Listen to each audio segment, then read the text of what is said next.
is Tuesday, September the 13th of 1994 at the Athens Regional Library's boardroom. I'm speaking with Mr. Joel Alexander Wier, Jr. of Athens, Georgia. Am I pronouncing your name correctly, sir? Yes, sir. Mr. Wier, a little bit of what you experienced during the era of World War II? I'll be glad to try. I was already in the service when war was declared. Having gone in on a voluntary basis on June the 17th, 1940, and was assigned to the 13th Armored Regiment at Fort Knox, Kentucky. Shortly after reaching Fort Knox, all the young officers were required to go to Fort Riley, Kansas, to the cavalry school, as there seemed to be some undecided moments at high headquarters as to who would have charge of the armored forces. And the fight was between, I understand, the chief of cavalry and the chief of infantry. So as a cavalry officer, I went to Fort Knox for that school. Following that, and I might pause here to tell you that is where I met my wife, at Fort Riley, Kansas. She was Mary Ellen Bird of Richland Center, Wisconsin, and was an Army nurse at that time. We later married after slipping off a lot and making a lot of weekend trips. Married on July the 21st, I beg your pardon, December the 21st, 1940, at Fort Knox, Kentucky. Of course, I returned to Fort Knox following the school and reported back to the 13th Armored Regiment and became a company commander. So, were you able to live together as husband and wife? At the time we were married, the laws of the war, I should say now, was that if a nurse got married, she had to leave the service. Immediately following the declaration of war, that was not true. They would not allow nurses to leave the service. After a few months with the 13th Armored Regiment, I was transferred to the 1st Armored Brigade there at Fort Knox, of which the 13th Armored Regiment and other multiple units were a part of the 1st Armored Division.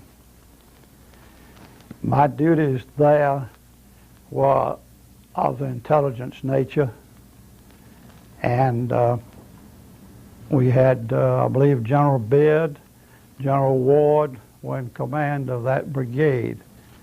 It was a tactical unit. And the 13th and the 1st Armored Division and multiple other units, including air, were a part of the division. I'm going to have to stop a minute.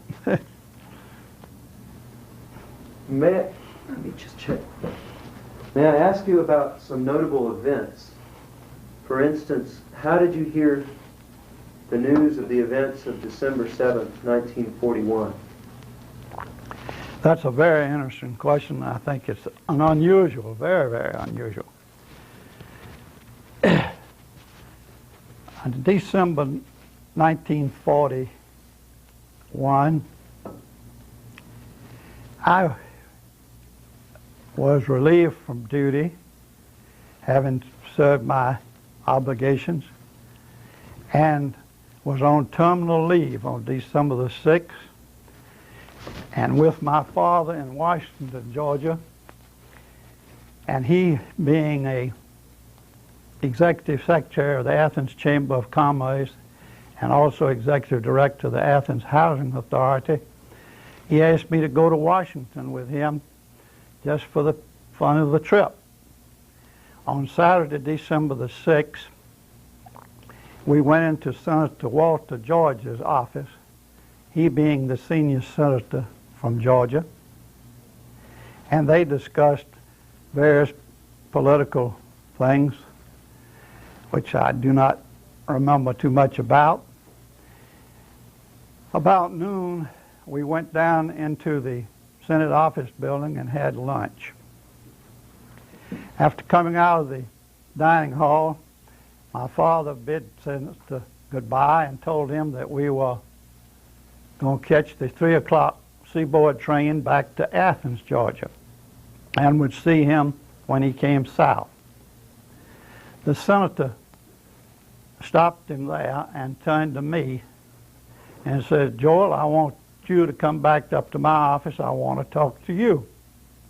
And I repeated my father's last words to him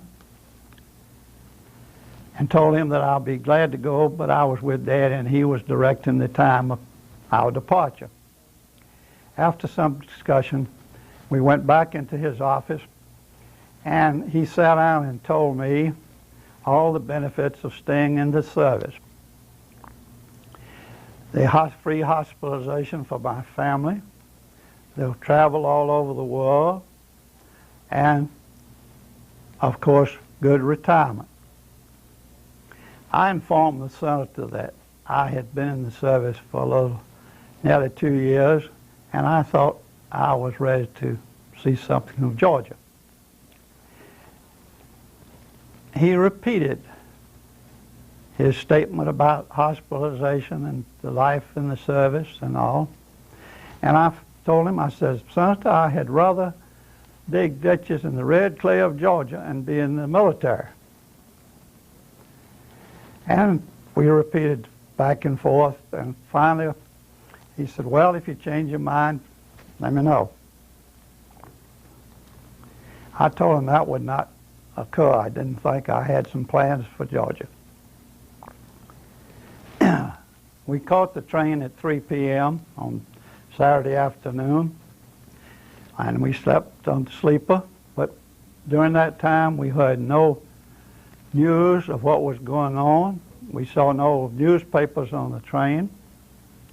But when I got off the train in Athens, Georgia, my wife handed me a wire from my 1st Armored, beg your pardon, 1st Armored Brigade headquarters to report back to Fort Knox without delay. Period. Thinking that I had pulled some jokes on other young officers, that they were doing the same to me. So without any ado or talk, I told my wife, "Let's go to Macon." I had a friend down there I wanted to see. So I ignored the telegram till I got there, and 2 or 3 days later I found out there was a real war on. So I came back to Athens and wired them that I was at Athens and would proceed to Fort Knox as fast as possible. Upon arriving at Fort Knox, I found everybody, and I mean almost everybody that could have been there, off on a 10-day Christmas leave. There was a second lieutenant 6 months out of West Point in charge of the 1st Armored Brigade, which called for a major general, I believe, or a brigadier general to command. So I was immediately informed, as I being a first lieutenant, by this young second lieutenant, that I was now the commander of the brigade. I said, "Let's check on that a little bit. I don't see any on my So I went down and talked to the sergeant's headquarters, and he informed me everybody was on leave, and that I was now senior officer. I said, well, if that's the case, how about issuing me 10 days of Christmas leave like the other officers, which I got, and returned to Athens and attended my sister Elizabeth's wedding while here.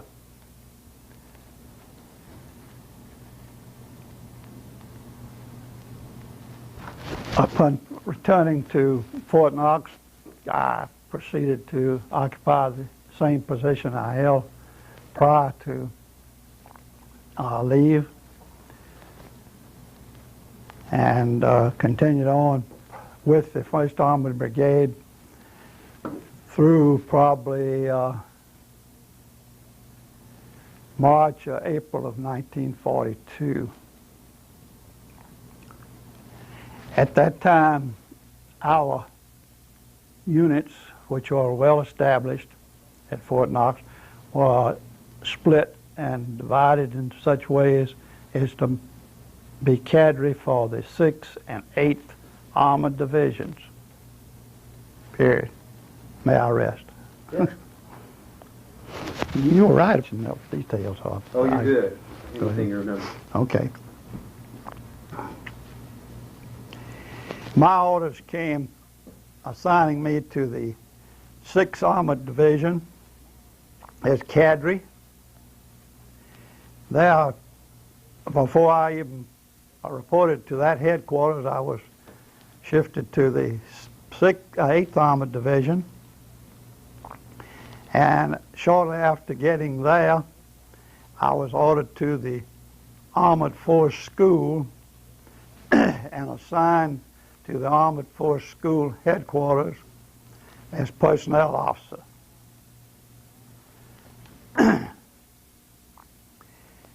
I served in that capacity for a number of months, and on one day the chief executive officer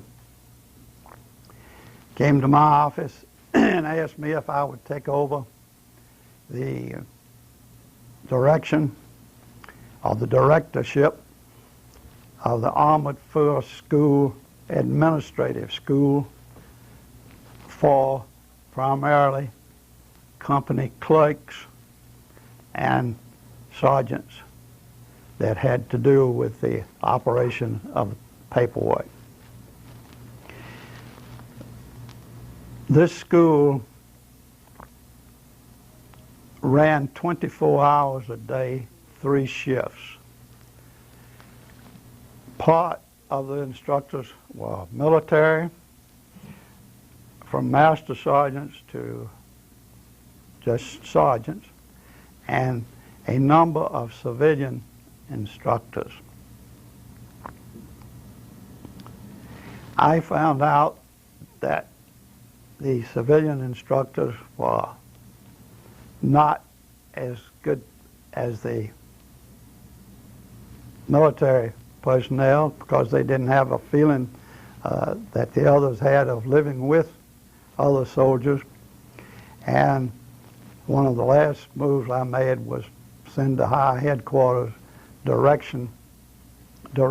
suggesting that they eliminate the civilian personnel, which they did in a short order. The school had periodic graduations of approximately once a month, and we usually had one graduation for all 3 classes.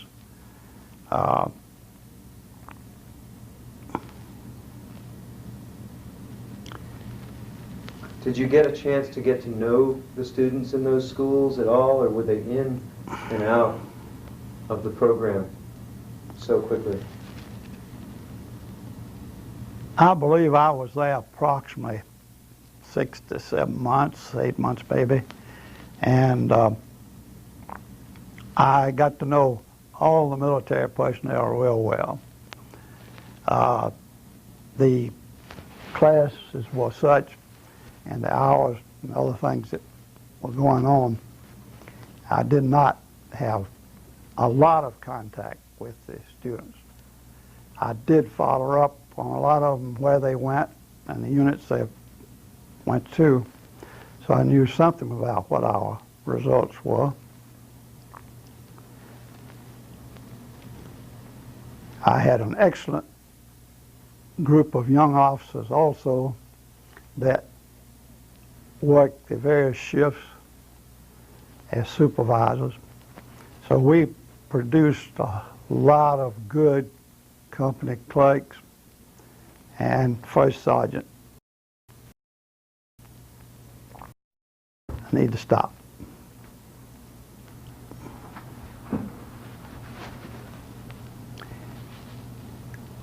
After seeing this school operate and having been in the headquarters of the school and knowing the general operation of the school as a whole, including maintenance of various types of equipment. In fact, I went through one of the schools, the automotive maintenance school, which included all wheel vehicles that you saw in your inspection of the military before and after World War II. I think that course lasted approximately 3 months.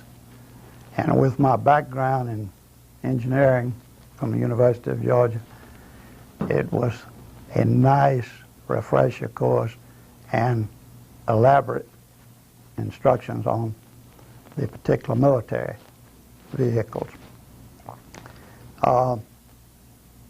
After about 7 months in charge of the administrative school, I asked for field duty, and I was ordered to the University of Georgia in Athens, Georgia, at the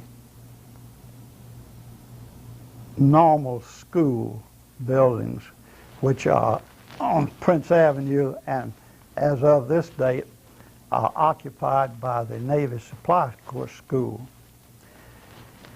What I found there was, can't get the name. Got to cut it off, man, let me think. What was it? You remember there's for advanced doctors, preachers, lawyers, people that they could make big people out of down the road.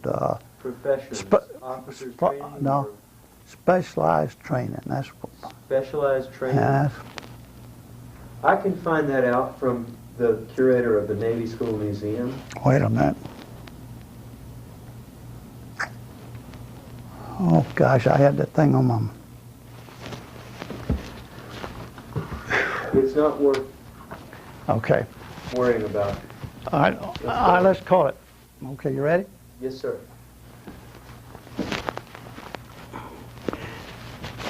Which turned out to be an Army Specialized Training School, which put these young men who were very highly educated and qualified to become our future doctors, engineers, lawyers, and executives of a business nature into specialized training, with the university furnishing all instructions and the military having charge of the housing and feeding of these people. I believe we had about 5 officers and a commanding captain.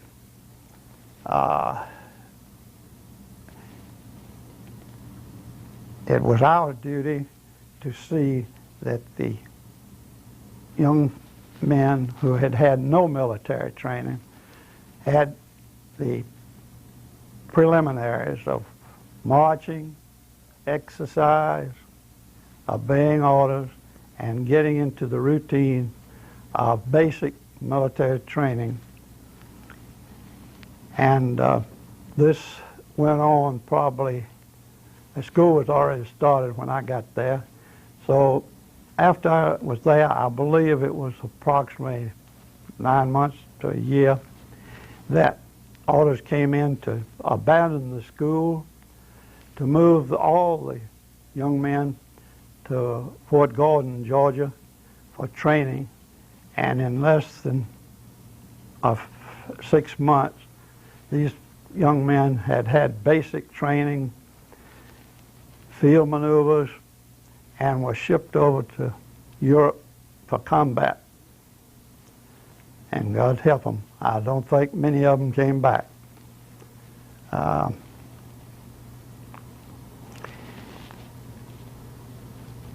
I had charged the detail moving these boys, and it was by marching from the what is now the Navy School on Prince Avenue down to the Georgia Railroad, which is down below Farmer's Hardware on Broad Street, and loading on the Georgia Railroad.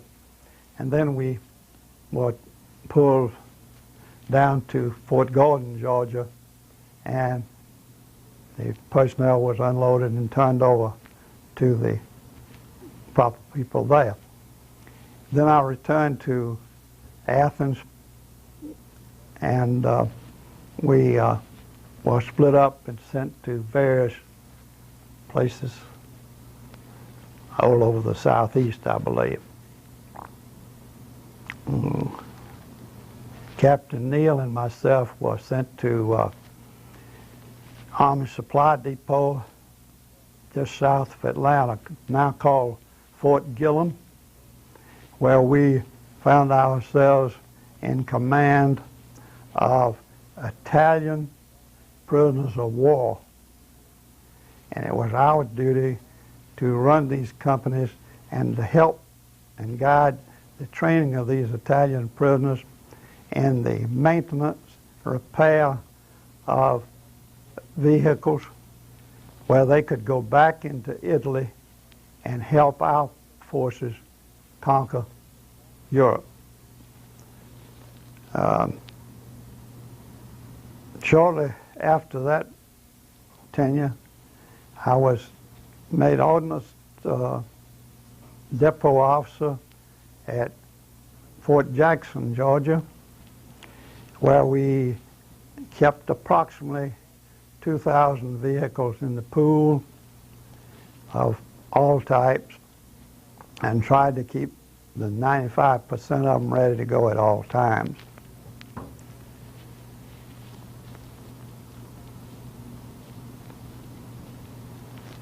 Shortly, I won't say shortly, but sometime after that,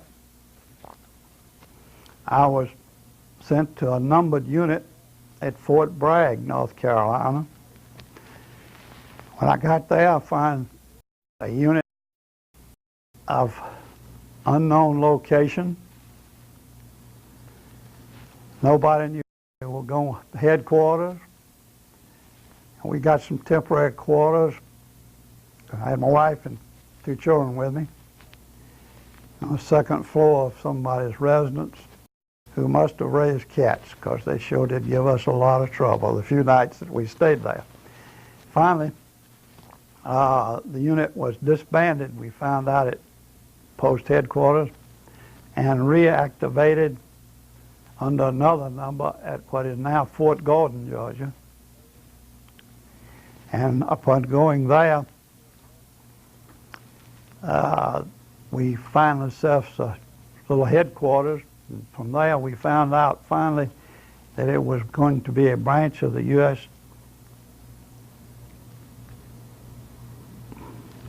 disciplinary barracks at Fort Leavenworth, Kansas. After a few days of having officers' calls and nobody assigned for any particular duty, the colonel called me into his office one day and asked me to look out the window. And says, "What do you see?" I says, "I don't see anything but buildings. And some of those buildings are shops." He interrupted me. He said, "Look again." And I repeated my answer. And he said, well, those 5 shops belong to you. And I said, well, God help me, what I want with them. He says, you are to set up a vocational training shop just like the U.S. Disciplinary Barracks has at Fort Leavenworth, Kansas. I said, well, tell me about it. He just told me a little bit and says, these prisoners are American soldier prisoners, and I believe they're from high-ranked officers on down to buck privates. And we will have approximately 2,000 prisoners in this camp. And when you get them, it's going to be your job to set up these shops in vocational so that when these people are released from military, they can go back to civilian life and not be a burden on society. After many nights and many days of hard study and a lot of talk and thinking, we decided to set up automotive repair shops, including from front to back, and including painting. So to support that, we needed a machine shop. So we set that up. Then we thought, well, why not set up shoe repair and clothing repair? So we did that. Then we had a small section, I believe, set up with a little administrative advice. In fact, we even had one of the prisoners as a runner that went from out and got any small items that we might need from ordnance, quartermaster store, or whatnot.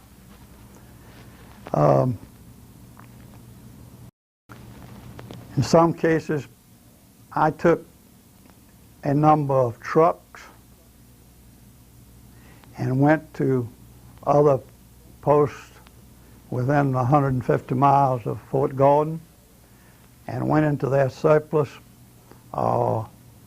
broken down equipment, and what I thought we could possibly use, we took it back to Fort Gordon and used it in these shops. Some of it was very useless equipment, some of it had to be junked.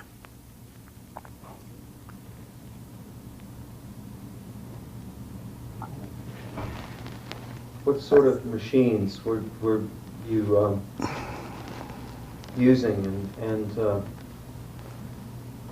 how that couldn't have been an easy job at all? Well, as far as what machines, I don't believe I can go back and pull them out by name. Sorry. Just thought I'd ask. We tried to take these men and put them into something. If one was a carpenter, for our trade, we'll try him out there, and we might use him somewhere on the post doing work, wherever we could use them. But I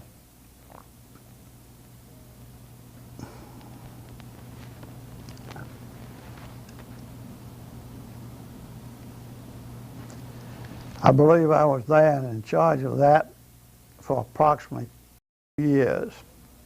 And I was relieved from duty at that station to go back to civilian life, and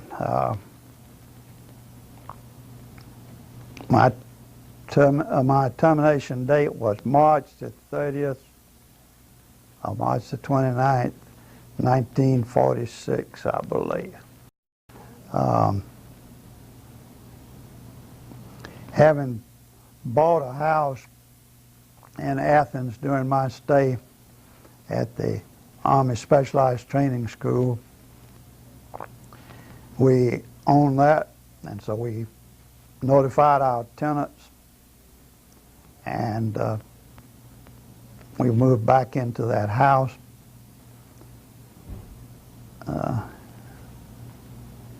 And from there, I went into civilian activities.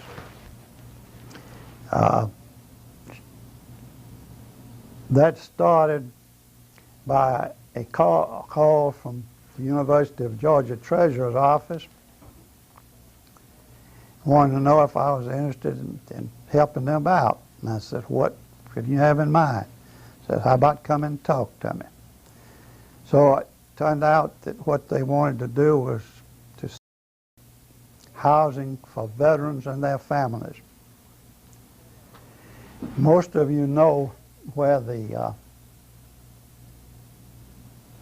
continuing education building on Lumpkin Street is, and that is where the cavalry stables, horse stables, were when I was in school in 1936.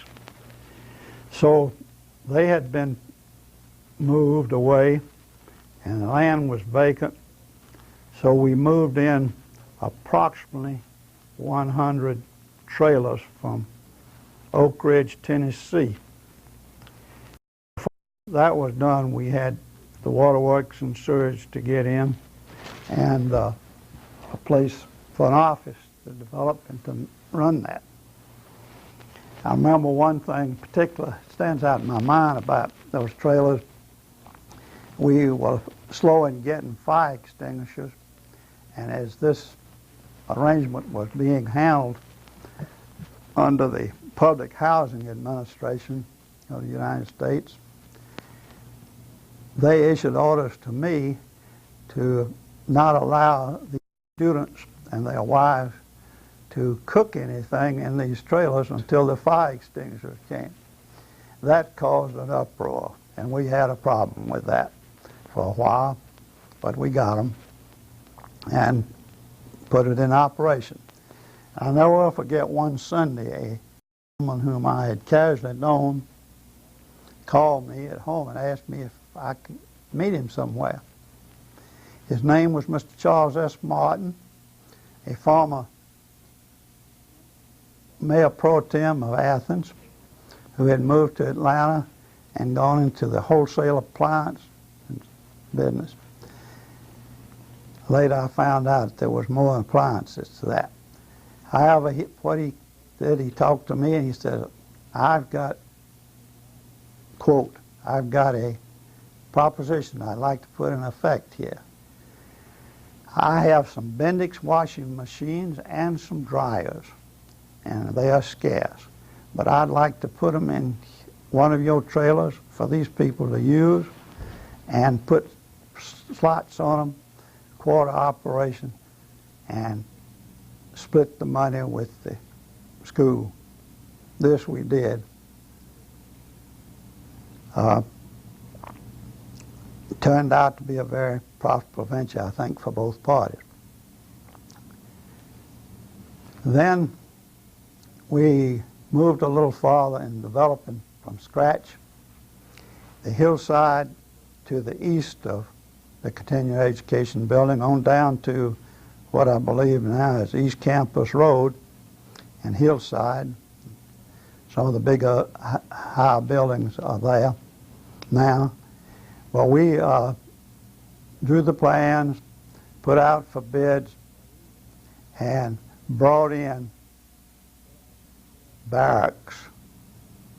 Some cut up, some in where they could go back together and be just an open area like a company would use wartime, and made other quarters for married student housing. I believe all those have been torn down now, and new brick buildings have been replaced. I mentioned Mr. Martin a few minutes ago, and he and I became very good friends, our telephone mainly. So one day he called me, he says, are you going to fool around over at the university all your life? And I said, I don't have any idea what I'm going to do. He said, I tell you what, if you want to just come on over here, I'll give you a job. I said, let me think about it. So one day I called him, said, I'm coming over to talk to you. I went over to talk to him, and he said, well, I just want you to sit down here at the desk outside of my office and look around. So I did, and I did that for 30 days, and I wandered this, went out to see what was going on, and he had about 30 salesmen. Turned out he had furniture, appliances, heating, cooling, you name it. He was in the wholesale business right. So one day the office manager came by his office and said he was going out to the warehouse. I went out to the warehouse with him, and I said, tell me what goes on out here. Then I pulled off by myself and wandered. So I came over back with the office manager, and I went into Mr. Martin's office. I said, Mr. Martin, I need to talk to you tonight before you leave him, privately. So that night I told him what I had seen, and what he had in that warehouse was a bunch of junk. It wasn't worth a dime for anybody's money. Had more broken glass than anything else. And he picked up the phone, called the warehouse manager and said, meet me out there at the warehouse. This is 8 or 9 o'clock. We went out there. I stayed in the car. I didn't want to get involved between the personnel.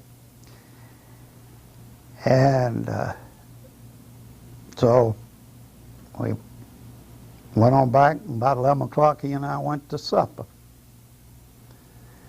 He said, well, I sure am glad you went to the warehouse. I've been telling the banks we had all this, and it ain't worth a damn. So the next day, he sent me to Macon, check on the bill that was due, past due. I got that straightened out. I went on to South Georgia, straightened out a couple of others, some of them equipped. Finally got to Savannah, and the man was very upset. He had more glass than a little. He wanted to know what to do with it. And so I said, let's call Mr. Martin. Mr. Martin says, he knew where I was. Everybody had talked to me, had called him. So I had collected a lot of money, and I had told them to ship it back. And in this case, after Mr. Martin talked to him, we decided what to do with the equipment he had. He said, well, George says, why don't you just take the rest of the week out and go on back to Athens, and I'll call you. Or else come on in here Monday. Sunday he called me and said he wanted me to meet him in Columbus, Georgia. And I got out there and found out he had 2 or 3 factory men representing Smithway Burkay volume water heaters. And in a few minutes they indoctrinated me, and then the following day he had a class for all the dealers that he could round up in Columbus and surrounding areas on that water heater. So when we got back to Atlanta, Mr. Martin and these representatives from L. Smith Corporation, we sat down for 2 days and planned a program for Georgia and Smithway water heaters and where they were going. And we really covered the area with Smithway volume water heaters in hospitals, schools, and big institutions. And one day I had written the specifications for Greater Hospital volume water heating in Atlanta, and also for the school system. Both of them came up for bids the same day on my plans and specifications. One of them objected to our bids because they didn't have thermometers with them, which the others did, but they did not have the copper volume water heaters that we were offering. So on that one day, I got orders for Greater Hospital and the city schools of Atlanta. So could do no wrong as far as Mr. Whiten was concerned from then on. However, he increased my load, put me in charge of the heating and air conditioning division, and operated it for several years. But seeing another side of what I thought I wanted to do, I was able to obtain a job for approximately 1 year with a manufacturer of air conditioning equipment to get another picture of it. Because I saw the possibility of air conditioning coming that had not been produced before, that is commercial and residential completely. Only room air conditioners were available at that time, and they were heavy, bulky, and took 2 men to carry them. So after my experience with both the wholesale and the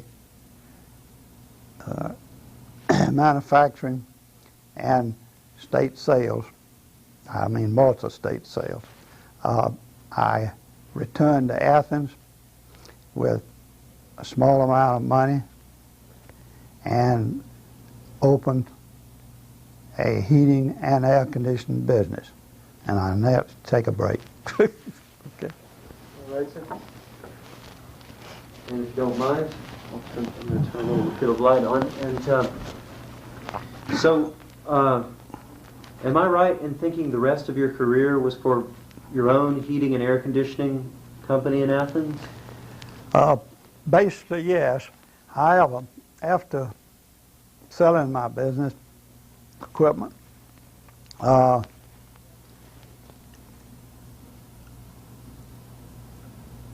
and planning on taking it easy, I was, where did I go? What did I do? I was approached by an old friend who was an architect and with his own firm in Augusta, of helping them out, of supervising some of the jobs. And I said, well, if it's in Athens, fine. So the first job that I helped finish with them was the forestry building at the University of Georgia. Then the school for handicapped children that's right at the bridge at the Oconee River. What is that called? The rehabilitation? I believe it's a rehabilitation of children, something of that now. So I looked after that to see that it met the specifications. And you might be interested in this, that to support that building, which was right on the river bottom and located in sand,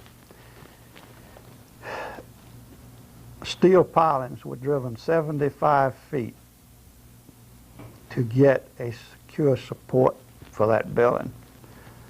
And that was, I believe, in 69, somewhere along, 68, 69, somewhere in that area.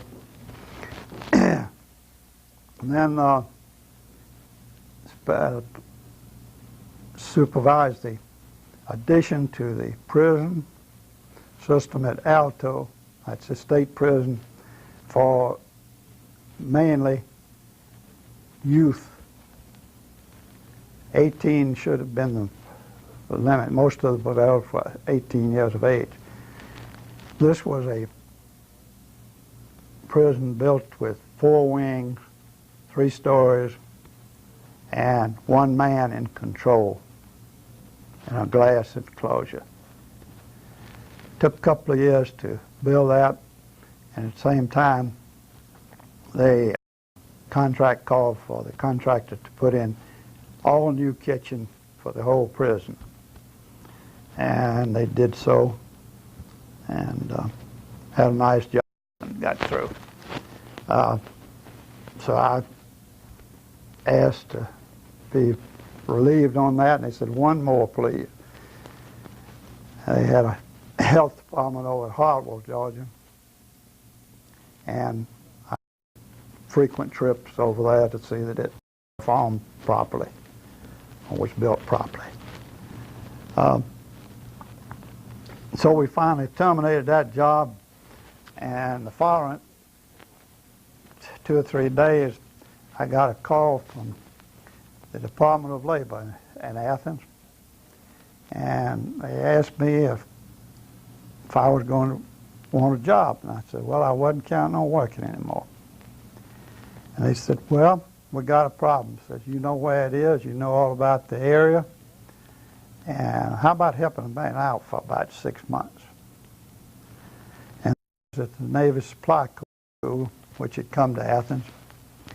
So I acted as supervising engineer up there for approximately 6 months, and looked after any new construction, planning construction, approving plans or whatnot, and then seeing that the job went right. We had there a number of civilian maintenance people,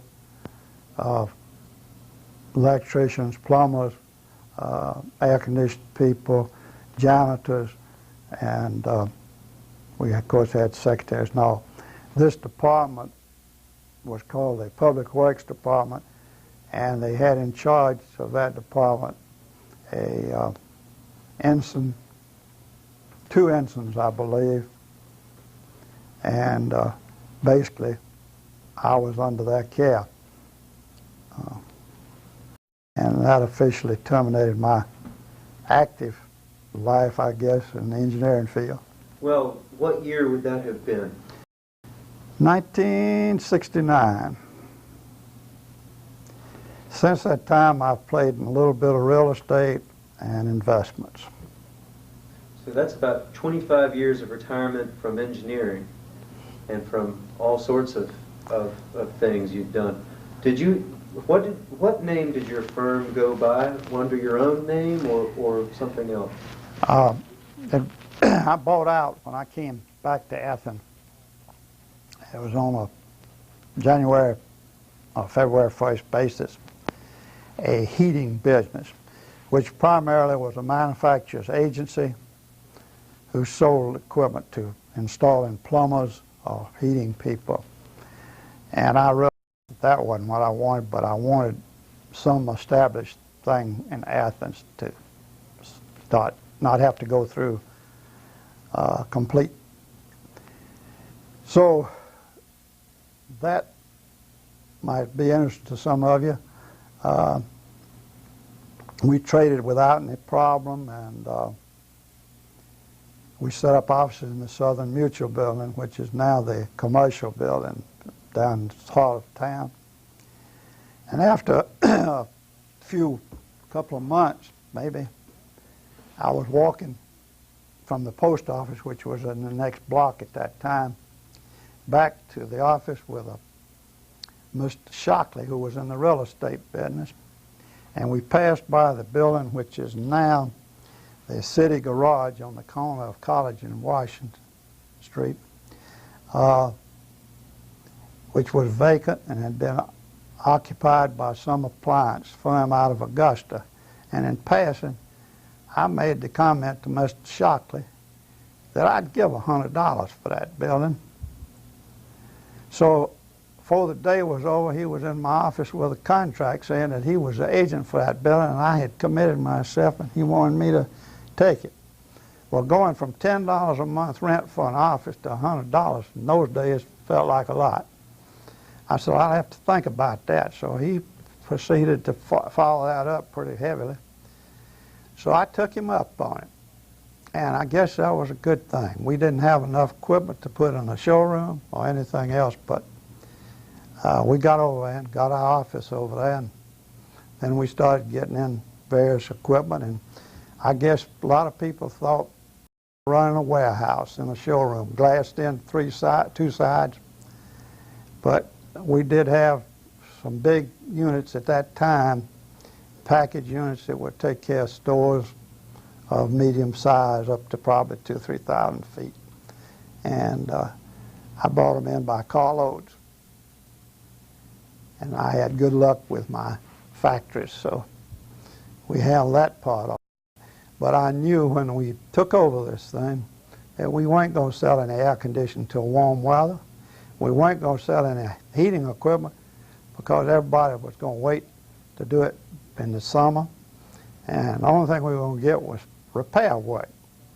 So I bought 10 vending machines, and I don't know how many cases of Kleenex. And my thought was that I'd buy these and have this Kleenex there, and I'd get some students to keep them filled, and I would go out and sell these locations, these people, and then these students would keep them filled. I put one at the University Library and one at St. Mary's Hospital on Millage Avenue. Loaded them up, and I refilled each one of them once. And what happened to that equipment after that, I don't know, because I didn't have time. The air conditioning broke to our advantage. And when I say it broke, I mean the opportunity for business broke. So we didn't have time to fool with that. So in 1974, I owned some self-service car washes. And I was getting rid of them. And in-law came up to one of the buildings, so we took that down, and he took it down below Macon where he has a horse farm. Made a hay barn out of that. And as of today, I'm using the last case of that Kleenex, and today is about 25, 30 years later. So I think everybody that's been through my house has walked out with these nickel packs of Kleenex. Yeah. That's about all I can tell you about it. Since that time, I have been very fortunate. My son went to the Naval Academy. He flew 2 terms in Vietnam and came back and did what he planned to do. I found out when he was at the Naval Academy, after going up there one day, I found a lot of stocks in the charts showing how they had made money or lost money or up and down. So he turned to going into the stock market, and I went with it. And it's been a very successful venture for me, and I think for him. And so I've done a lot of investing and having a good time traveling. And I have 2 other children, one who is married to a doctor in Fort Lauderdale. He's a dentist. And I might add that she was salesman for international paper, and every time I talked to her on the phone, up until the last few years, while she was still with International, she never told me how much business she did in dollars and cents. She told me how many tons of paper that order was for. And her territory was the state of Florida, and she sold the orange juice paper cartons and milk cartons, as you see in the markets today. The other daughter, who I mentioned, her husband a few minutes ago, down near Macon, he is a druggist, and she liked animals as a child, and they are in the process of horse farm, as I mentioned. It's out from Macon by themselves. They have all the facilities there, even during the floods that they had down there lately. Their house is out far enough, and they own their own electrical power, or REA. So they didn't have any problem with the storm. And all they ran was a bathhouse for their neighbors during that time. And my wife and I raised the family after we came out of the service from 1143 Prince, which is right at Athens Regional Hospital, and is now occupied by Dr. Cuff and Dr. Dix and Dr. Palmer, I believe, as surgeons, and they just took the house and remodeled it. Didn't change any of the partitions in the room. It's about a 5,000-foot house, and we sold it to them, I believe, in about 1973, and we now reside at 310 Fairway Drive in Country Club Estates in Athens, period. And let me go back a little bit. How many children do you have, sir? 3. 2 girls and 1 boy. And can you give me a hint of what kind of family you were brought up with? Where did you grow up, and what did your family do? Okay. Brothers and sisters as well? My father is a South Carolinian.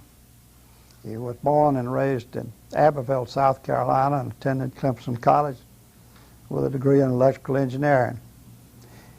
He went to work with Westinghouse after graduating in Pittsburgh. He left them and went to Mexico City and helped install the electrical power plants down there. I don't know any details on that.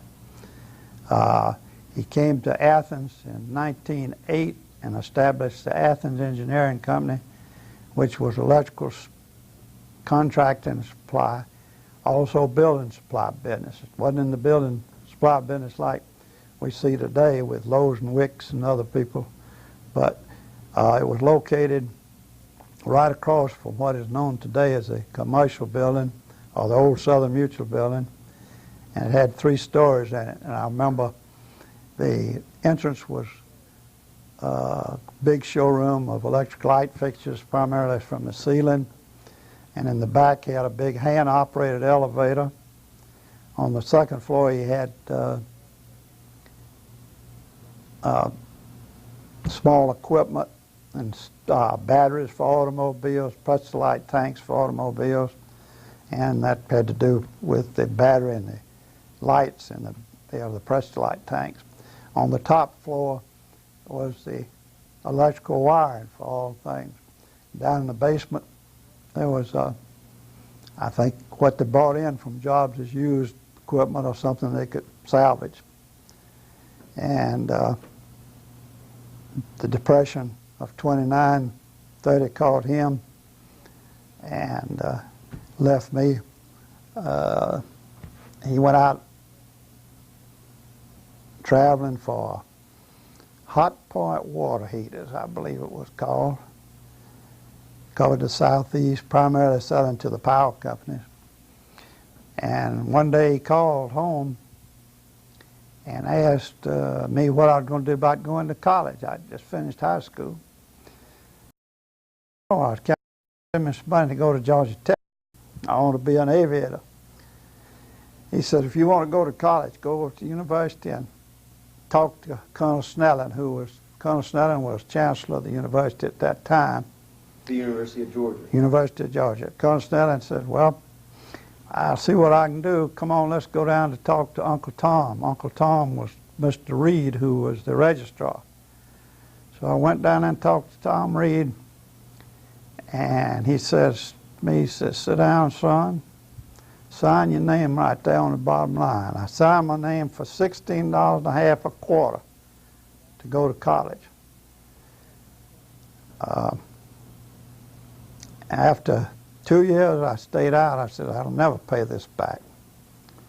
I went to work for U.S. Coast and Geodetic Survey and engineering, and then I did some work with Gallant Belk and sales on weekends, and Rosenthal shoe storing, also in sales. In fact, with Rosenthal shoe store, I used to go to the dormitories at night and fraternity houses with 2 or 3 boxes of shoes, but I never matched the pairs. I found out on the first trip there's a lot of pickup. People would pick them up, and you'd never get them back.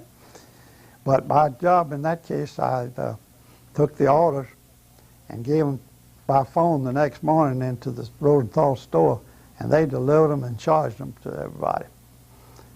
And I guess they had never had any problem with collection. I always got my commission.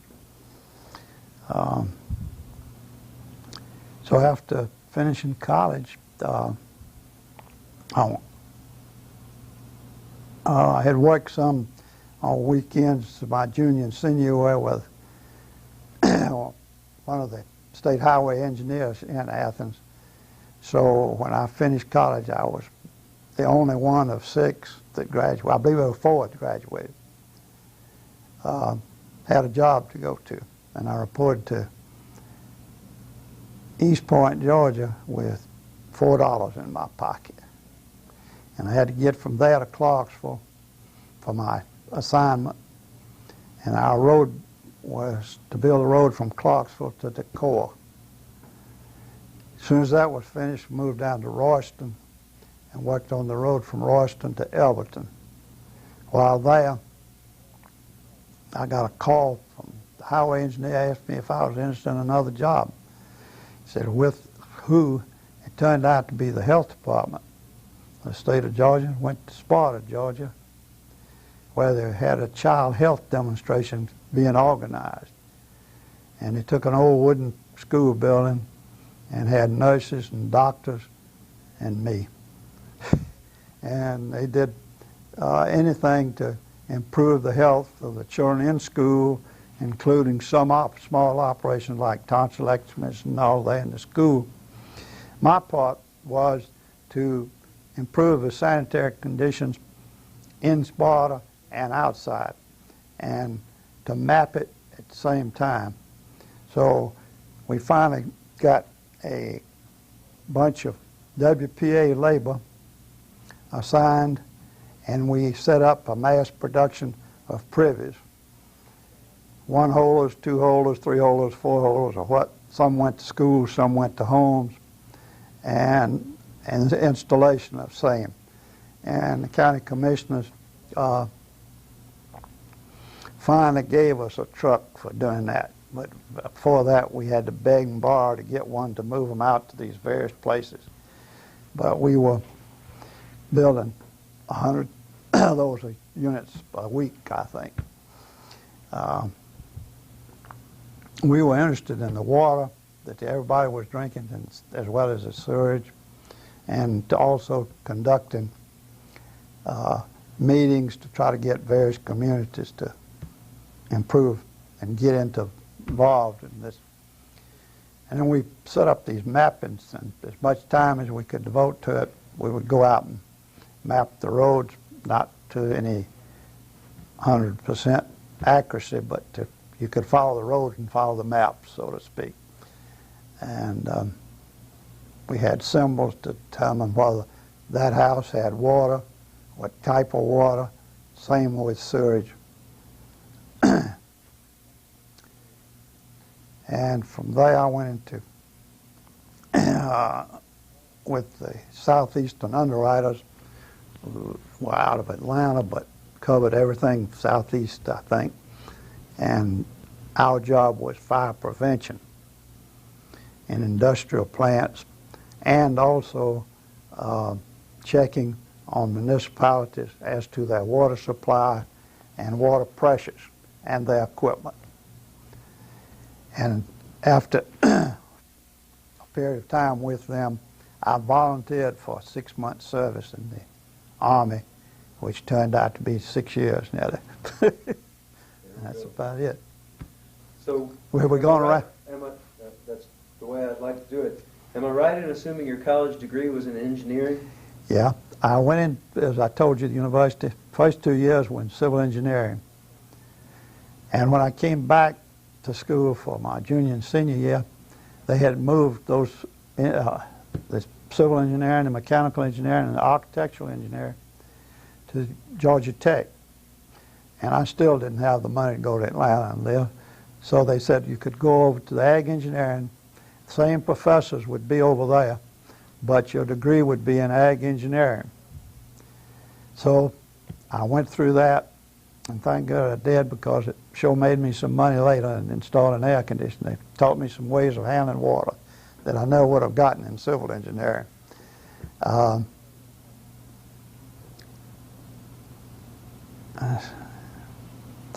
So I got my degree in ag engineering, but my state license is in civil. My heating and air conditioning was state license. And of course, some local places where we were working, we learned like. My firm that I mentioned previously in heating and air conditioning, we sold equipment as far south as Daytona Beach and maintained it, and as north as far as Columbus, Ohio. So if it could be sold, we tried to sell it. That's bad. Got a few more specific questions for you. Again, I go by major events of the World War II era. Do you have a memory of VE and VJ Day? Did you hear that news in a certain place?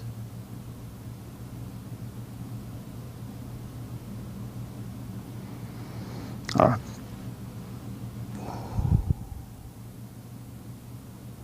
don't remember which, let's see. VE Day, I think we heard it at night on the radio at home. At that time, I was stationed in Fort Gordon. And I remember my wife saying, "You better get back out there." So with 2,000 prisoners here, they're gonna riot, want to leave. She said, "You better get out there, so they're gonna need all the help they can get." So I said, "No, let them have it." But after her twisting the rope a few times, I got up and went out and spent the rest of the night at the officers' club. We didn't have any trouble with the prisoners. Might tell you a joke on prisoners. Is that all right? I had a runner to go out to the various posts down at Fort Gordon when we were at the U.S. Disciplinary Barracks, who was a graduate at MIT in engineering, and he knew what we were talking about. He knew more about some things than I did, technically. And so one night, let me back this a minute. So he was such a good man. I said, "Gosh, he's only in here for being AWL." So I arranged to get him restored to duty, to go back through basic training again. Was pretty hard on a soldier. But he agreed to do it and was restored to duty. So shortly after that, he went on, got some leave, went home, and had to report back to Fort Gordon, apparently. I got a call at home one night from him. He says, "How about coming down and being my best man at my wedding?" I said, "Where are you? Are you drunk?" "No." "Who are you marrying?" "Well, you'll know her." "On what you said." So I said, "Well, you must be drunk." So I'll go down to the hotel to find out he has a room, and he's in the bar. And so I get him by the neck and try to get him back to the room. He had married the girl at the post engineer's office who was an issue clerk. So next day he was sober and got him back to duty. A few months later, after I got out of the service, one of the officers that was still down at Fort Gordon came by Athens to see me. He says, "You know, you broke up the court down there at Fort Gordon a couple of weeks ago." I said, "Tell me about it." He said, "Well, I was sitting on the court with some other officers." He says, I looked at this guy and kept on looking at him. So finally I asked him, says, do you know me?" "Yes, sir, I know you." He says, "I used to see you over at the shops all the time with the captain and in his office." And he says, "I was the captain's runner." And but he was back in prison for being AWL and drunk again. That's just a side. Go ahead. Well, I just have a few more. Do you remember the food that you were eating during the years of World War II? Did you all feel any sort of a pinch? Was there anything you lacked? What sort of foods were you eating? In 1940 and 41, I lived at the Officers Club as a bachelor, and later, when I married, we lived separately. We were very fortunate. We had everything we wanted. My mother-in-law, father-in-law, kept my wife, being from Wisconsin, supplied with butter. I don't know how they did it, whose stamps they used, but we got butter and chewing gum for the children. Going back and forth from Elizabethtown, Kentucky to Fort Knox, we pooled our driving, and one of the officers who rode with me was the veterinarian, and his job was to go into Fort Knox, pick up a government car, and go into Louisville, Kentucky, and inspect the meat. So we actually got tired of eating filet steaks and told him to stop bringing them. We were paying for them, but he kept our refrigerator full during that time. The only place I guess we ran into any difficulty and we didn't last long enough was eating sea rations, they call them. When we were in maneuvers down in Louisiana in 41, 42, they looked like a big Hershey's chocolate bar, about a half-inch thick. And that's all you got for 2 or 3 days to kind of break you into it there towards it. So that was the worst experience I had. But out in the field, we had good meals and no complaints. And probably the only thing we complained about was down in Louisiana, so we had problem keeping away from the things on the ground, the bugs, the snakes, and one thing and another. So we built our own hammocks, and we really got a kick of when we had liaison from the Air Force with us to let them sleep on the ground while we slept in the hammocks. And we slept on the in tanks on top of them. We moved to North Carolina. We got out of khaki clothes and into wool clothes and getting cold weather. We needed baths and all, and I remember taking one of the trucks, with big baggage type truck, and buying a 250-gallon oil tank and cleaning it out, and going to the hardware store and buying a shower head and some pipe and rigging up a shower for us. And we put some sacks around it, got taking some baths, and then we found out we could make money out of that for a company fund, but one of the officers higher up now objecting to, thought we wanted to charge him to take a bath. So, but we paid for that out of company funds, and we hauled that truck very carefully from then on, so that during the winter all of us had a bath anytime we wanted. So we took care of ourselves pretty well. I also like to ask about prominent figures. What did you think of Franklin Roosevelt at the time? Well, during the time I was at the Armored Force School, he came there for a demonstration. And I was very fortunate, being in the school, to have a little part in the demonstration, and also to be standing within hand distance of him. This was at the Army school? Yeah, at Fort Knox, Kentucky. And I was very surprised at his movement and how he moved himself around. And I didn't realize before that he had such problems, but they were terrific. He really must have had 2 pair of good arms to get what he did. And he was riding at the time going to this demonstration in what I guess it was a Ford automobile. It was very small, and he used the back seat on the right side, and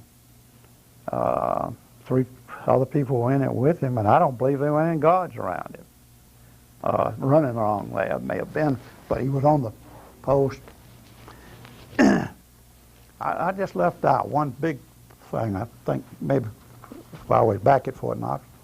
I had the privilege of serving under Lieutenant Colonel Truscott, who later became General Truscott, I believe in Italy, at Fort Knox, as second in command of the movement of the gold from West Point to Fort Knox.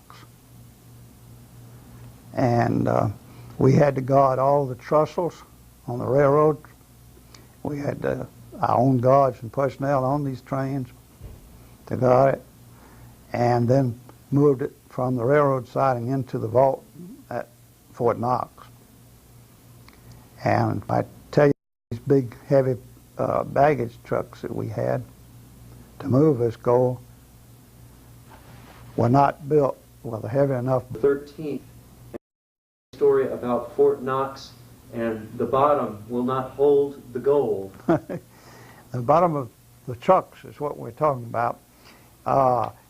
After we moved our first batch from the railroad siding into the vault, they were looked like a bunch of S curves, vertical S curves. So we had to go in and put armor plating in those trucks to handle the gold in future shipments.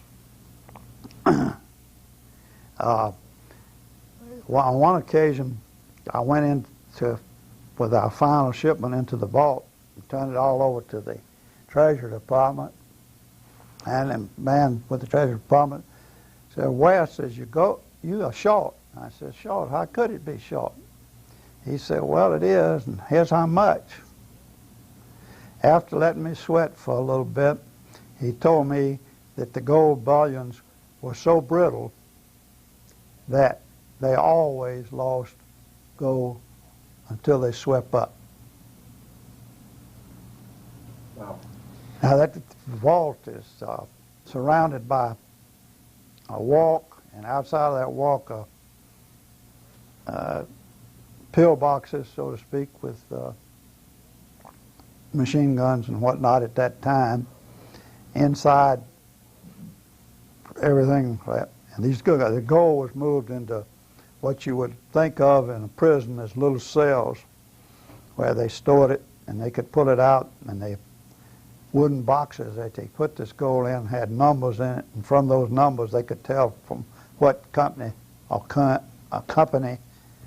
country it came from. Just a side remark. Well, at this point, I'd like you to show me these visual items, some photographs, and a map.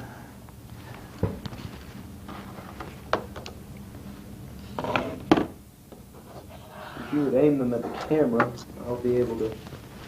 Now, this is the one I had wanted you to specifically tell me about some of these routes on the grand maneuvers of 1941. This is a picture drawing by one of the draftsmen from the engineering companies that gives a route of the 1st Armored Division made up of many, many branches of service from Fort Knox down to Louisiana for the maneuvers of 1942, where we stayed approximately 2 or 3 months of the summer and fall, early fall. And as soon as you got used to all the mosquitoes and flies, they decided they were going to move us to what is now Fort Jackson, South Carolina. And we moved all up in North Carolina and the area here. This is the route of movement to Louisiana. The heavier vehicles like tanks and so forth went by rail. The troops, personnel went by trucks, vehicle, cars, motorcycles, and all that carried the personnel down here. Of course, that meant camping and setting up camp every night. One thing I'll point out to you, the Army was very careful to take care of the farmland that they rented for these camps and on the road. After the personnel were moved out, always had a detail to go back, go over the area to be sure all sanitary facilities were properly taken care of so they couldn't cause any later damage if it was a disease in the group. And to check usually with some official to be sure everything was satisfactory. I had the privilege of doing some of that on part of this trip. You really came into a lot of people and learned a lot that way. I remember one incident in Tennessee. I was on a motorcycle detail in charge of it, and I was riding along and I saw one place that we hadn't stopped a guard to guard an intersection, keep traffic from coming in on us. So I turned around and went back there to take care of it and flagged down somebody that came down from behind, but nobody saw me. So I ended up staying there till the end of the column, which put me a few miles behind. So trying to catch up, I was going pretty fast. I looked down, I was riding between the railroad tracks at about 75 miles an hour. So instantly I turned the gas off, cooled down, pulled over to the side a minute. I said, I'm crazy, I ain't gonna ride that thing. But I did. I rode on into the where we were going to stay that night. I went to the general's tent and I told the general what had happened. I said, General, with your permission, I sure would like to ask you to sign somebody else to that detail. I think anybody's crazy enough to ride a motorcycle that fast between railroad tracks is crazy. So let me go. He agreed. Let me take another detail. But it was good there. When we got over to South Carolina, the weather was changing. We got cold there. And from there into Fort Knox, the division was held out of Fort Knox because of World War II. They were coming in that day or the day after, and I had already gone on into Fort Knox ahead of time, so I wasn't with them, but they kept everybody out for a couple of days to not have any panic.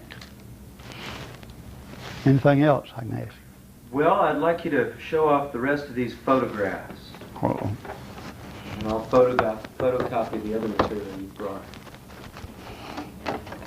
Well, this is a picture of my wife and I shortly after we got married. And as you can see, the cavalry boots. Now, I dress boots in that picture.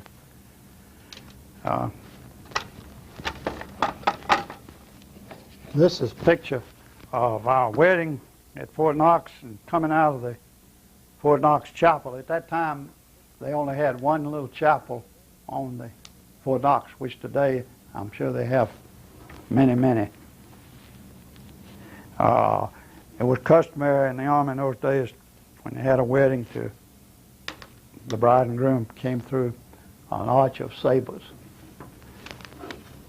Thank you. I might say that of my wedding party, the 8 men that participated in this saber arch, one of them is still living down at Savannah, I believe now, and one who lived at Lexington, Kentucky, just passed away a couple of weeks ago. And we all had a great time there. We lived in the officers' club when we were there and got to know each other real well at Fort Knox when we first went there. This is a picture of Your Highness, His Highness, at Fort Knox, I guess at the Cavalry School. I beg your pardon, the Armored Forces School. Whoop, whoop. Can you hold it back up? Thank you.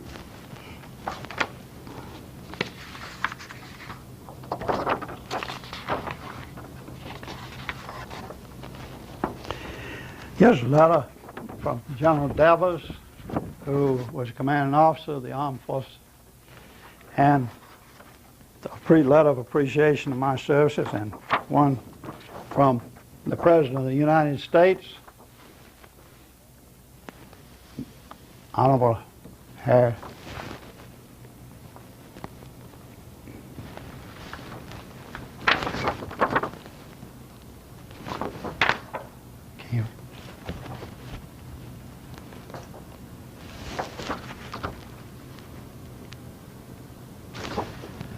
Harry Truman. I couldn't get the words out. I'm sorry. Just fine.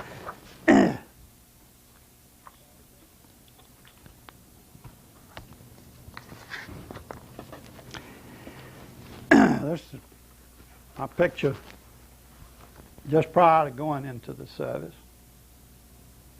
1940.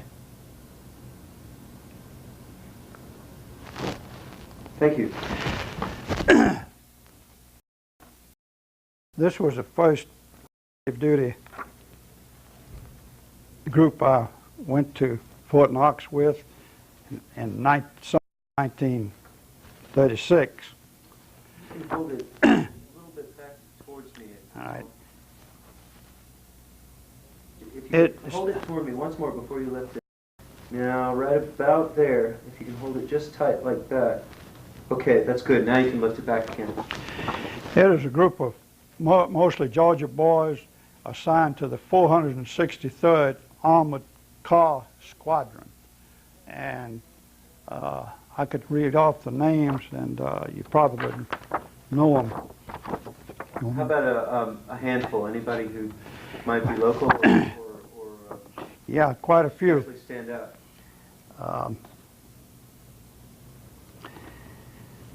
There's a Rosenthal, there was a Moore, a Gibson, Carter, Carson, Slaughter, Wright, Miller, Means. Alfred Means turns out to be an FBI agent, and he lived on Lumpkin Street. Bothwell Traylor, who was later a doctor here in Athens. Beamer, I don't remember. Jack Flint from Griffin, who was a congressman later. Charlie Heights, who was from Rome. H.B. Ritchie from Athens. Hudson, there were two Hudson brothers there. Protho from Bragg, McKenzie, Mitchell, Bowden, Bradley, Smith, Spence, Verdell. Verdell's married a girl from Athens. He lived in Augusta. Stallings lived in Macon.